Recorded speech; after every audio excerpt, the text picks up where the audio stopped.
नहीं तो पहले का जो था ब्रिटिश के जमाने का और राजे महाराजों के जमाने का, आप गुस्से में मत आओ, राजे महाराजों तो मेरा तो जन्म ही बाद में हुआ। लेकिन सोच कहा जाती, कभी कभी वो सताते रहती है। तो ये जो आजादी के पहले वोटिंग थी, ब्रिटिशरों ने जो इस देश में चंद लोगों के हाथ में ही वोटिंग पावर दी थी, जिसके पास बहुत जमीन है,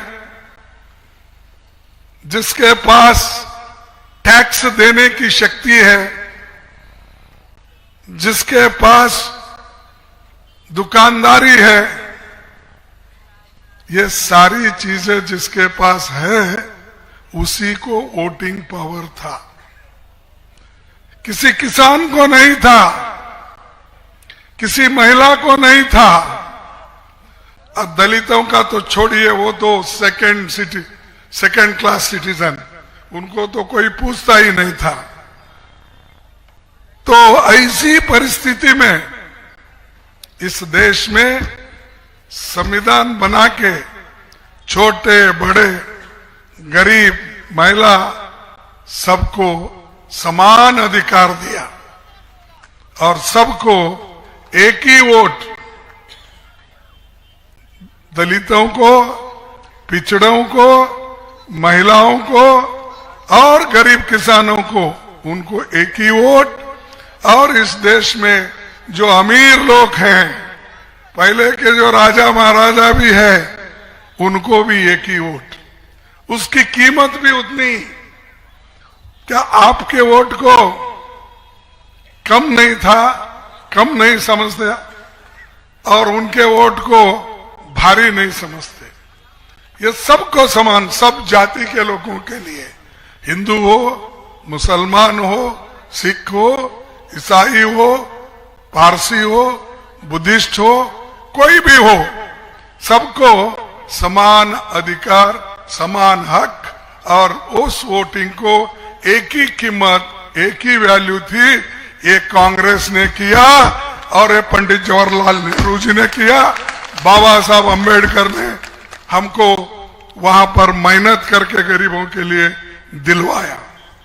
तो ये है खूबी कांग्रेस की।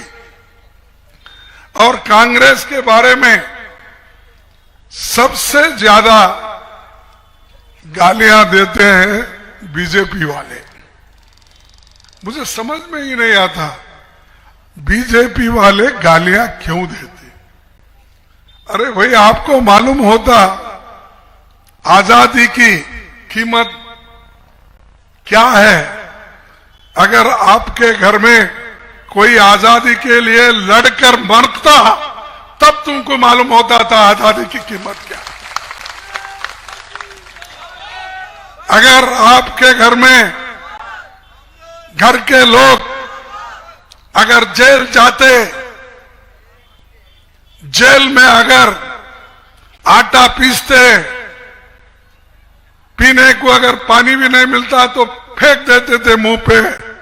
ऐसी वातावरण में अगर आपके लोग, आपके पुरख के, आरएसएस के लोग, बीजेपी के लोग अगर जाते थे, तो उनको मालूम होता था आजादी की कीमत कैसी होती है। तुमने कुछ नहीं किया, अब फुक्कट में बैठ के खा रहे हो। मेहनत करा मुर्गी साहब, अंडा खाया फकीर साहब। मेहनत तो हम लोग करे, कांग्रेस के लोग। जेल में हम गए, फिर आज हमको ही गालियां दे रहे। ये इसलिए मैं बोलता हूं, खासकर दलितों को, पिछड़ों को, महिलाओं को, चाहे वो किसी जाति के हो, इनको सच्ची आजादी मिली तो वो जवाहरलाल नेहरू और बाबा साहब अम्बेडकर, वल्लभ भाई पटेल ऐसे लोगों ने लिखकर देश को एक बनाया और देश आज एक होकर तरक्की किया। कांग्रेस पार्टी ने ही बहुत से चीजें इस देश में लाई, फिर भी हमको ये पूछते हैं, कौन? मोदी जी। क्या पूछते हैं? अरे भाइयों और बहनों, 70 साल में तुमने क्या किया? अरे भाई, हम 70 साल में कुछ नहीं करते तो तुम प्रधानमंत्री होके नहीं बैठते थे।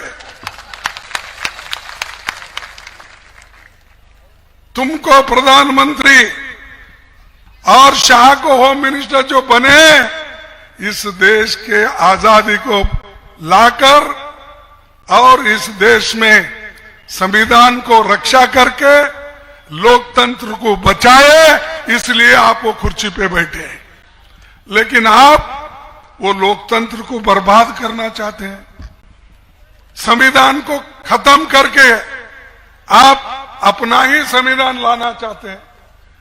क्या चाहते हैं ऐसी लोग फिर हुकूमत करे? आप चाहते हैं? तो जब आप नहीं चाहते तो हमारे को एक वचन दो कि हमारा कैंडिडेट तो है, सभी है, 3 कैंडिडेट यही है, लेकिन वोट के भी ज्यादा मैं जो आया हूं, वोट तो आप सोच समझ के देते हैं। मैं अंदर आके नहीं देखता, गुर्जर है नहीं, आप भी नहीं देखते, इन्हों भी नहीं देखते, कोई भी अंदर आते नहीं। आपके दिल की आवाज जो बोलती है, उससे आप वहां जाकर बटन दबाते हो। लेकिन हमको इस देश को बचाना है, इस देश को एक रखना है, और इस देश के लोगों को हम बचा के अगर रखे तो देश मजबूत होता है। सिर्फ भाषण से नहीं होता। मोदी जी साहब जो संडे को एक बार करते ना, मन की बात, लेकिन लोगों की दिल की बात कभी नहीं सुनी। सिर्फ अपनी मन की बात बोले, लेकिन लोगों के दिल की बात कभी नहीं बोले।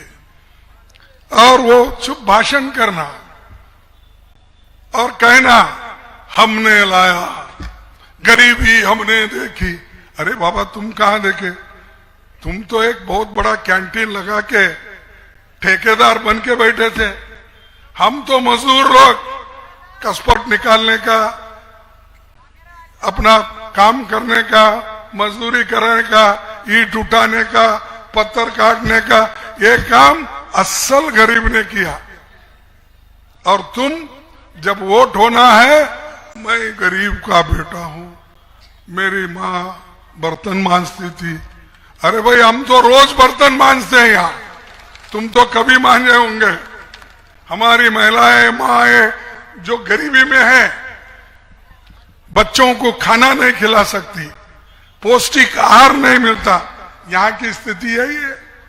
चौहान साहब कभी बच्चों को पौष्टिक आहार नहीं देते, महिलाओं को नहीं देते। अगर किसी ने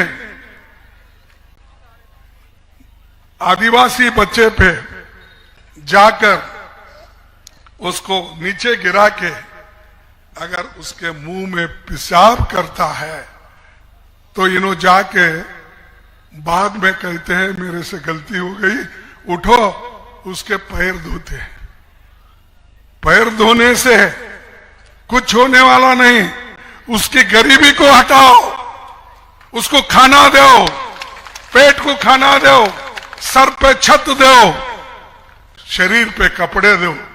उस वक्त ये बातें ठीक रही। नमस्कार, मैं हूं मानक गुप्ता। अगर आपको हमारा ये वीडियो पसंद आया हो तो इसे लाइक और शेयर जरूर करें, और हां, हमें सब्सक्राइब और फॉलो करना ना भूलें, ताकि आप देश और दुनिया की कोई खबर मिस ना करें। तो जुड़े रहिए हमारे साथ और देखते रहिए News 24।